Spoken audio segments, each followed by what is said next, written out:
বন্ধুরা, একটা 3x3 রবিক্স cube solve করা খুবই সহজ। প্রথমে এটা সাদার প্লাস করতে হবে, তারপরে এখানে যে সূত্রটা দেওয়া আছে দেখেন। আচ্ছা, সাদার প্লাস হয়ে গেছে। এখন সূত্রটা একটা একটা করে 1 2 3 4 যে স্টেপ বাই স্টেপ দেওয়া আছে, আপনারা নিজে নিজে এগুলো সলভ করতে পারবেন। তো এভাবে প্রথম লেয়ার, তারপরে দ্বিতীয় লেয়ার, তারপরে তৃতীয় লেয়ার, আস্তে আস্তে পুরো কিউবটাই সলভ হয়ে যাবে। শুধুমাত্র আপনারা এই স্টেপগুলো ফলো করবেন, এটা নিজে নিজেই পারবেন।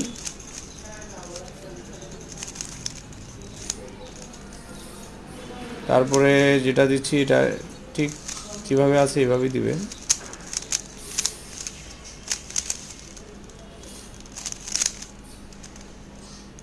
এটা স্লো মোশনে হচ্ছে, আস্তে আস্তে।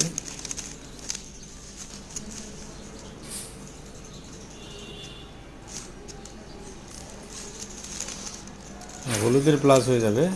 হলুদের প্লাসটা হওয়ার সাথে সাথে এখন যে কোনো দুই পাশাপাশি দুটো কালার আমরা ফলো করব। এই দুটো কালার ঠিক আছে। এখন আমরা মিডলগুলো মিলাবো। এখন আমরা লাস্ট কর্নারটা, লাস্ট টু যে স্টেপটা, কর্নারগুলো দেবো। যে কোনো একটা কর্নার ঠিক আছে কিনা, একটা কর্নার ঠিক আছে সেটাকে আমরা রাইট সাইডে রাখবো। কর্নারের 5 নম্বর সূত্রটা অ্যাপ্লাই করলাম। 5 নম্বর সূত্র অ্যাপ্লাই করার পরে আমরা এখন এটাকে ফিনিশিংটা দেব, লাস্ট যে সূত্রটা আছে সেটা। তো বন্ধুরা, ভিডিওটা ভালো লাগলে একটা লাইক দিবেন, যারা নতুন চ্যানেলটা সাবস্ক্রাইব করবেন, আর যারা অলরেডি সাবস্ক্রাইব করেছেন তাদেরকে অসংখ্য ধন্যবাদ।